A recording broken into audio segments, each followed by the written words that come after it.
Hi everybody, and welcome to this week's music packet last week in April. I hope you're all doing well. I hope you're enjoying this beautiful weather outside. It's been gorgeous days. We've been having as much time outside as we can. It's been really fun. All right, so without further ado, let's start today's lesson. What we're going to be building on today is what we started last week, which is notation. How do you actually write the notes of music? So we learned a lot about rhythm.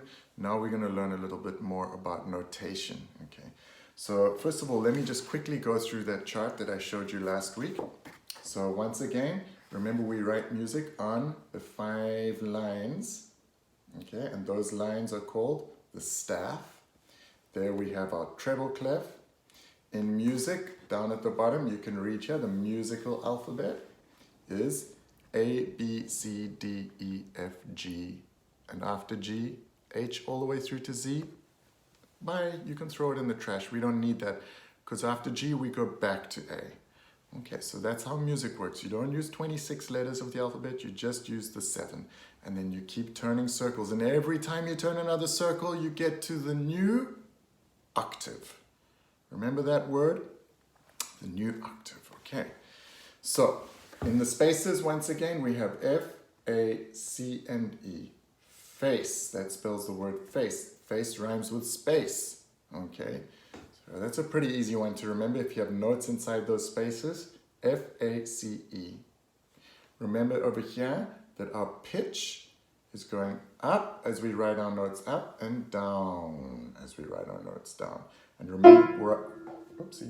remember what pitch means. High notes, low notes, high pitch, low pitch, okay?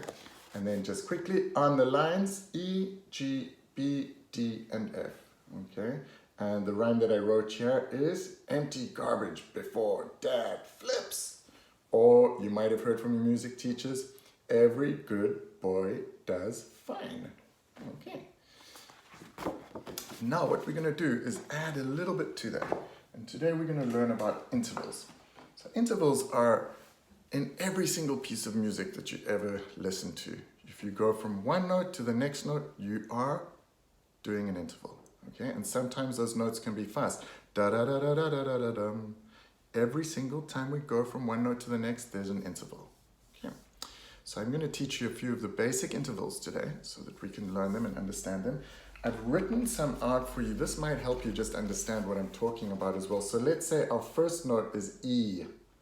E, remember, is the note on the bottom line. And if we go one step up to an F, first note, second note, so that we call a second. E, once again, this time we're going 4 steps up. E, F, G, and A. So E to A is a 4th. 1, 2, 3, 4. And the next one, what about E to a B? E, F, G, A, B. 1, 2, 3, 4, 5. So that is a 5th. Okay, so I hope you all understand the basic concept of intervals. Just going from one note to the next. Any piece of music, any song from hundreds of years ago or from yesterday, all of them have intervals. So it's really important to begin to understand how intervals work. What I'll do is just demonstrate a couple of those intervals that I just showed you. So our starting note was E. There's an E. Now if I go, remember we always say E is number 1, so we count that as number 1. 1, 2, 3, 4. 1, 4. So that's a 4th. If you know the song Amazing Grace, that's a beautiful example of how a 4th goes. So Amazing Grace. So the first 2 notes of Amazing Grace are a 4th. What about a 5th? Let's try that one. 1, 2, 3, 4, 5.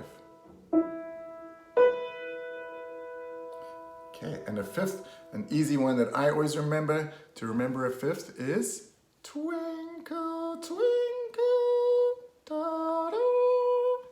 Okay, and then I'm going to show you one more, and this one is called an octave. What is an octave again? Oh yeah, that's right. It's when we go to the same note, but just higher up. So we go E, F, G, A, B,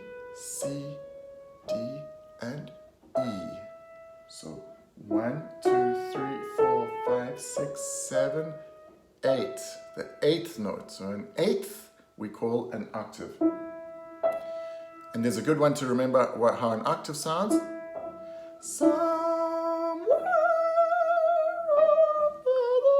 Wow, it's a little bit high for my voice, but I think you hopefully heard that.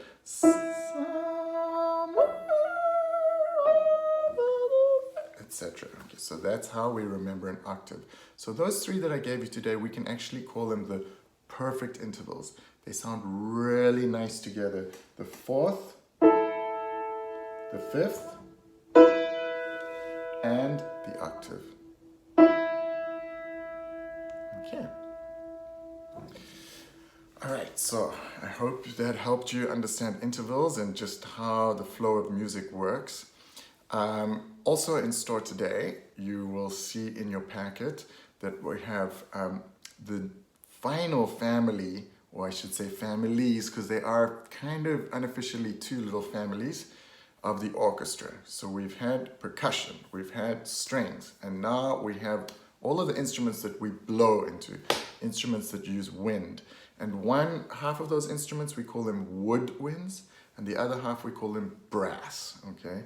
And I think you could probably imagine why, is because the woodwinds, traditionally anyway, always used to be made from wood, and some of them are still made from wood. And the brass are instruments that are made from brass or other metal alloys, okay? So in our woodwind family, we have oboes, flutes, bassoons, clarinets. In our brass family, we have the trumpets, trombones, French horns, tubas. Click on those links and you'll learn a bit about those instruments. Next up, I switched gears, and instead of doing famous old composers, I decided let's do famous American singers. So today you're learning about a woman called Billie Holiday. Very famous jazz singer, one of my favorite jazz singers. I love putting on a Billie Holiday record on a Sunday afternoon, you know, and having a nice cup of coffee and reading a book. She's an amazing singer. So you'll learn a little bit about her and the songs that she made famous in some of her recordings. Our incredible instrument of the day is called the hang. Yep, that's its name. That's its original name. It's got a few different names. Sometimes you can call it a hang drum, or you can call it a hand pan. And basically what it is this really cool sounding instrument. I don't know if you've ever seen steel drums. If you've ever been to the Caribbean and maybe in Jamaica or Barbados, you might have heard those instruments, and they're like a hollow thing, and they play them with sticks and get this really cool sound. So a hang is actually, if you take that hollowed out one and then you imagine you turned it upside down, so now it's this way around, okay? And then you put a basin underneath it, and very accurately you've got to tune all of the different spots of the instrument, but it sounds beautiful. So there's a few links on that. Check it out. It's a really cool instrument. One of these days I want to get one for myself too. And then finally, our last section today, and what I wanted to talk about, is songwriting.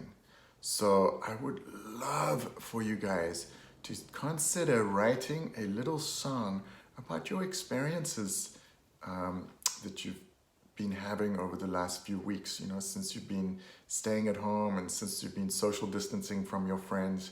And sometimes writing a song, or even just writing words for a song, or just a story, or drawing a picture, it's a great way of actually getting out some of those emotions that you might be feeling. So I hope you do this. You know, writing a song, it can be as simple as just writing down what happened to you that day, you know, or maybe going a little bit deeper and writing about your feelings or your emotions, interesting moments that you noticed, interesting people that might have walked past your house, anything like that, you know. Maybe there's things that you notice that don't normally happen during normal times, which are happening now. That might be something interesting to write about. So I would love for you to please write me a short song or a short poem or even a short little story, just some words. And if you have a melody in your head that can go into those words, I'd love to hear that too. Otherwise, if you just want to send them to me or just read it out, that's also totally fine. All right, everybody, I'm wishing you health and safety, and I hope that you enjoy this weather, and we'll see you next week again. Take care. Bye-bye.